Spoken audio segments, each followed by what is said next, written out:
King James Bible, the second book of Samuel, chapter 12. And the Lord sent Nathan unto David, and he came unto him, and said unto him, There were 2 men in one city, the one rich and the other poor. The rich man had exceeding many flocks and herds, but the poor man had nothing save one little ewe lamb, which he had bought and nourished up, and it grew up together with him, and with his children. It did eat of its own meat, and drank of his own cup, and lay in his bosom, and was unto him as a daughter.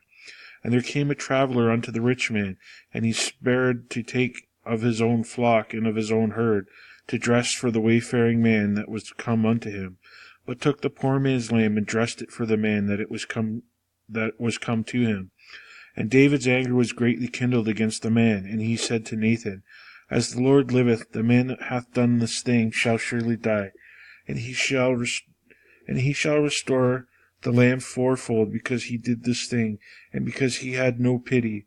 And Nathan said to David, Thou art the man. Thus saith the Lord God of Israel, I anointed thee king over Israel, and I delivered thee out of the hand of Saul, and I gave thee thy master's house and thy master's wives into thy bosom, and gave thee the house of Israel and all of Judah. And if that had been too little, I would moreover have given unto thee such and such things.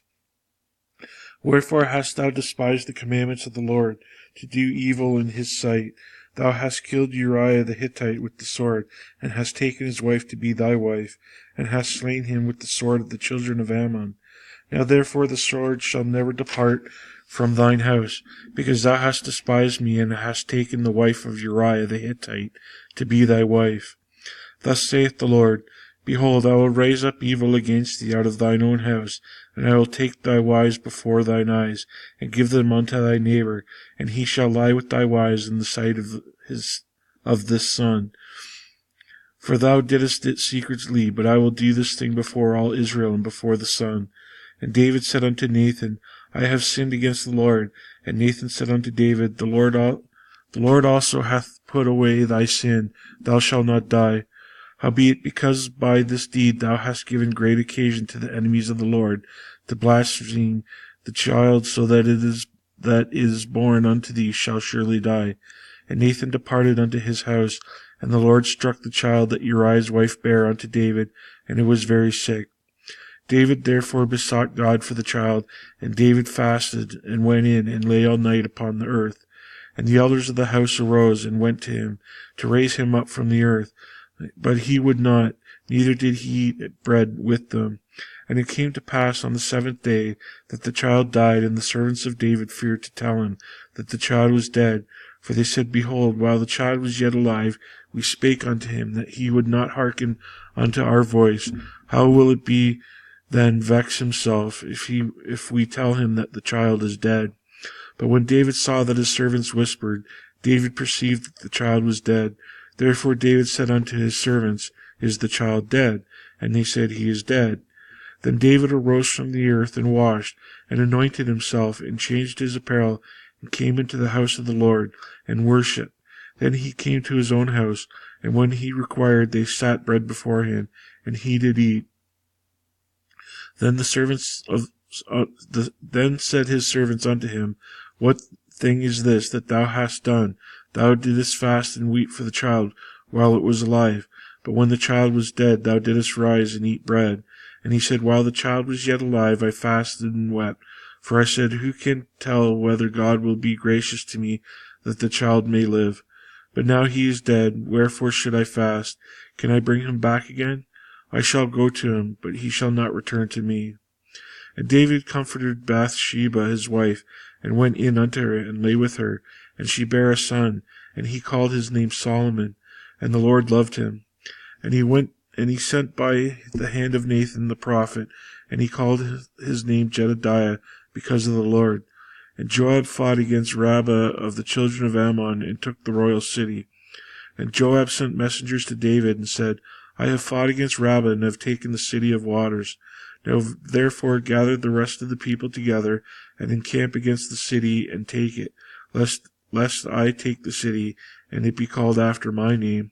And David gathered all the people together, and went to Rabbah, and fought against it, and took it. And he took their king's crown from off his head. The weight thereof was a talent of gold, with the precious stones, and it was set on David's head. And he brought forth the spoil of the city in great abundance. And he brought forth the people that were therein, and put them under saws, and under harrows of iron, and under axes of iron, and made them pass through the brickland. And thus did he unto all the cities of the children of Ammon. So David and all the people returned unto Jerusalem. Chapter 13. And it came to pass after this that Absalom the son of David had a fair sister whose name was Tamar, and Amnon the son of David loved her. And Amnon was so vexed that he fell sick for his sister Tamar, for she was a virgin, and Amnon thought it hard for him to do anything to her. But Amnon had a friend whose name was Jonadab, and the son of Shimei, David's brother.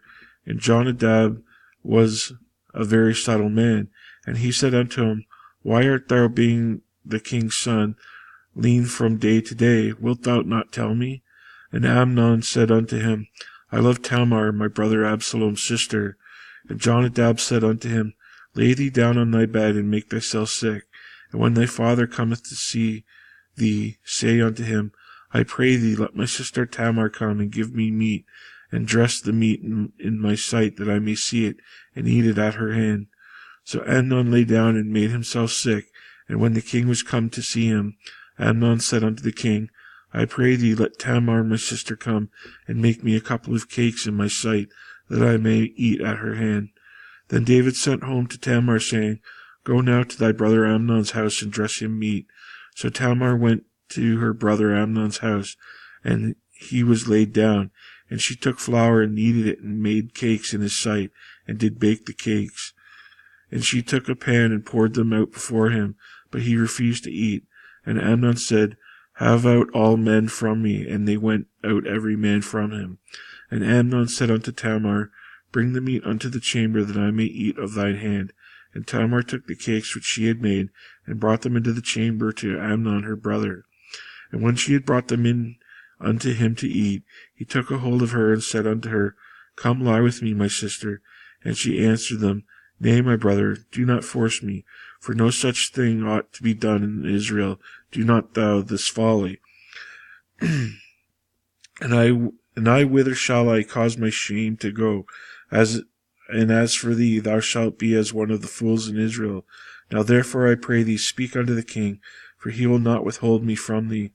Howbeit he would not hearken unto her voice, but being stronger than she, forced her, and lay with her. Then Amnon hated her exceedingly, so that the hatred wherewith he hated her was greater than the love wherewith he had loved her. And Amnon said unto her, Arise, be gone. And she said unto him, There is no cause. This evil in sending me away is greater than the other which thou didst unto me. But thou would not hearken unto her. Then he called his servant that ministered unto him, and he said, Put now this woman out from me, and bolt the door after her. And she had a garment of divers colours upon her, for such robes were the king's daughters that were virgins apparelled. Then his servant brought her out, and bolted the door after her. And Amnon put ashes on her head, and rent her garment of divers colours that was on her, and laid her hand on her head, and went on crying. And Absalom her brother said unto her, Hath Amnon thy brother been with thee? But hold now thy peace, my sister. He is thy brother. Regard not this thing. So Tamar remained desolate in her brother Absalom's house. But when King David heard all these things, he was very wroth. And Absalom spake unto his brother Amnon, neither good nor bad, for Absalom hated Amnon, because he had forced his sister Tamar. And it came to pass after 2 full years, that Absalom the sheep shearers of Baal-hazor, which is beside Ephraim, and Absalom invited all the king's sons. And Absalom came to the king, and said, Behold now, thy servant hath sheep shearers. Let the king, I beseech thee, and his servants go with thy servant. And the king said unto Absalom, Nay, my son, let us not all go, lest we be chargeable unto thee. And he pressed him, howbeit he would not go, but blessed him. Then said Absalom, If not, I pray thee, let thy brother Amnon go with us. And the king said unto him, Why should he go with thee? And Absalom pressed him that he let Amnon and all the king's sons go with him. Now Absalom had commanded his servants, saying, Mark ye now when Amnon's heart is merry with wine, and when I say unto you, smite Amnon, then kill him. Fear not, have I not commanded you? Be courageous and be valiant. And the servants of Absalom did unto Amnon as Absalom had commanded. Then all the king's sons arose, and every man gat him up upon his mule, and fled. And it came to pass, while they were in the way, that tidings came to David, saying, Absalom hath slain all the king's sons, and there is not one of them left. Then the king arose and tare his garments, and lay on the earth, and all his servants stood by their clothes, with their clothes rent.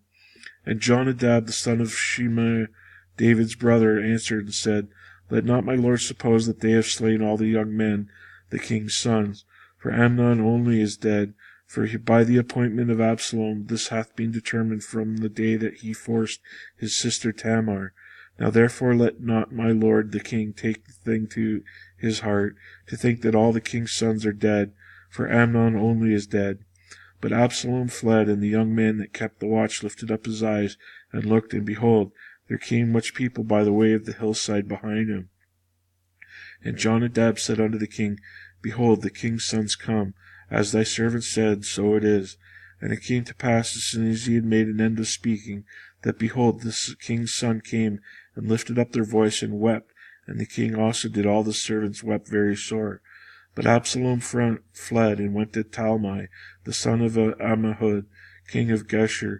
And David mourned for his son every day. So Absalom fled, and went to Geshur, and was there 3 years. And the soul of King David longed to go forth unto Absalom, for he was comforted concerning Amnon, seeing he was dead.